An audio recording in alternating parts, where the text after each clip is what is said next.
Welcome everyone. Today we're going behind the scenes. We are on set with Jeniviva. Jeniviva is a New York-based dancer, but she's also a leader in the emerging Gothic belly dance community. Today, Jenny is filming a program that's going to teach you how to style yourself as a femme fatale. So Gothic belly dance is like this umbrella term, and there's a lot of diverse styles that seem to be sheltering underneath it. As one of the pioneers in this genre, how would you describe Gothic belly dance? What makes it Gothic? The aesthetic, which is obviously based off of the Gothic subculture. The music, I think. For me, I use a lot of classic Gothic rock. Susie and the Banshees, Dead Can Dance, Sisters of Mercy. The music invokes a feeling. You then want to translate the feeling into dance. So you've got this costume on, you've got this emotion going, and you've got this dance technique. You fuse it all together, and something dark and beautiful comes out of it. It's also, for me, an extension of the shadow part of myself, which there's two sides to every coin. For me, it's definitely the unconscious, the mystery, the dream, the fantasy, making that fantasy real. So I think all of those elements. And then lastly is your ability to express.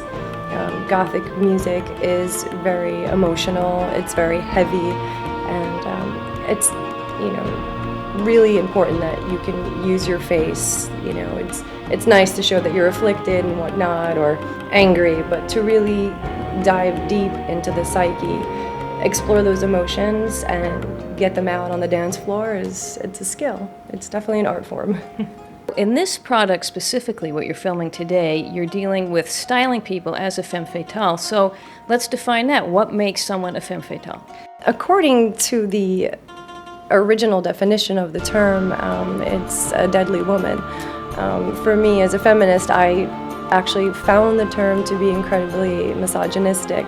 A woman who's deadly, what makes a woman deadly? And if you look at when the term was created, it was a period in time where women were not liberated, when a woman who was in touch with her sexuality, her sensuality, a woman who wasn't afraid to ask for what she wanted, that woman was persecuted. For me, the femme fatale, the modern day femme fatale, is a woman who, again, is in touch with her sensuality, who's not afraid to ask for what she wants, who lives her life as free as she chooses without apology, and someone who enjoys her body. I came to know about the femme fatale through belly dance.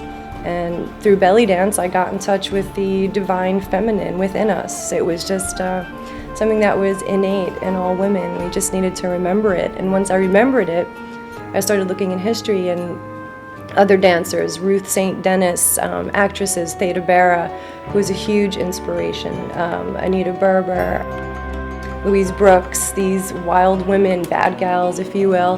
They provoked people. They made major changes with the choices and the roles that they took on, and their boldness. So for us to do that today, it definitely makes you a little bit dangerous, but it's kind of empowering. So we're taking the term and we're flipping it on its head.